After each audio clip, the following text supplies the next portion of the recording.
Everyone dated the demise of our neighborhood from the suicides of the Lisbon girls.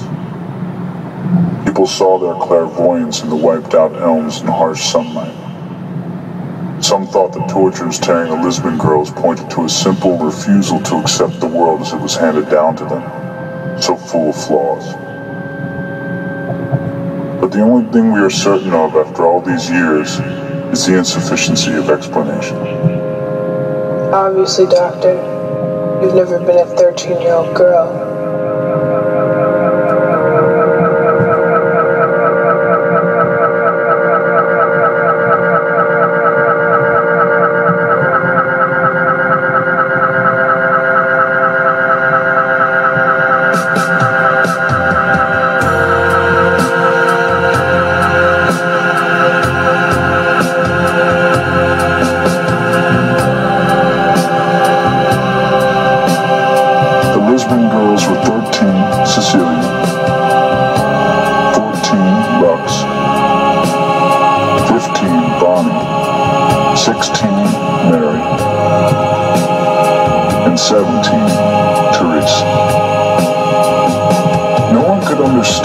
Mrs. Lisbon and Mr. Lisbon, our math teacher, had produced such beautiful creatures.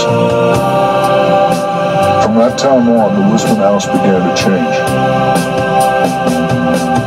Almost every day, and even when she wasn't keeping an eye on Cecilia, Lux would suntan on her towel, wearing a swimsuit that caused the knife sharpener to give her a 15-minute demonstration for free.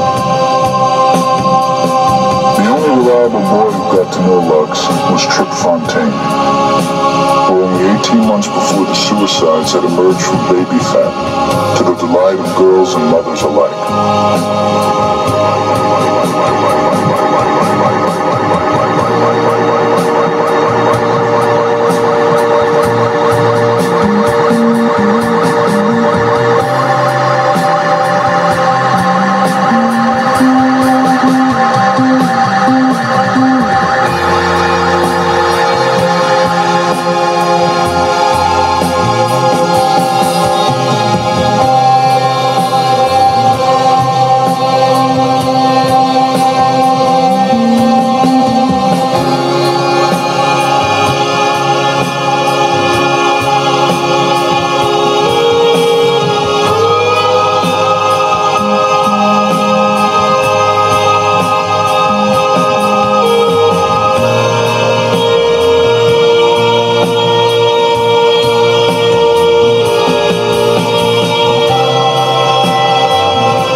Anticipated it would be so drastic.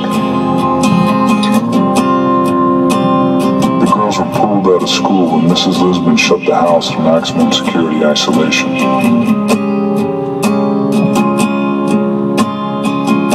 The girls' only contact with the outside world was through the catalogs they ordered that started to fill the Lisbon's mailbox with pictures of high-end fashions and brochures for exotic vacations. Unable to go anywhere, the girls traveled in their imaginations to gold-tipped Siamese temples, or past an old man with a leaf broom guiding a moss-carpeted speck of Japan. And Cecilia hadn't died. She was a bride in Calcutta. Collecting everything we could of theirs, we couldn't get the Lisbon girls out of our minds, but they were slipping away.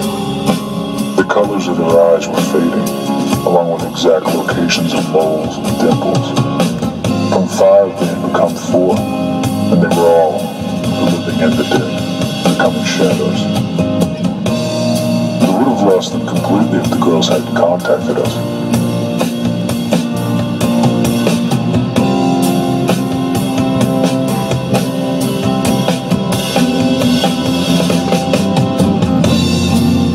Lux was the last to go. Fleeing from the house, we forgot to stop at the garage. After the suicide free-for-all, Mr. and Mrs. Lisbon gave up any attempt to lead a normal life. They had Mr. Headley back up the house, selling what furniture he could in a garage sale. Everyone went just to look. Our parents did not buy used furniture, and they certainly didn't buy furniture tainted by death.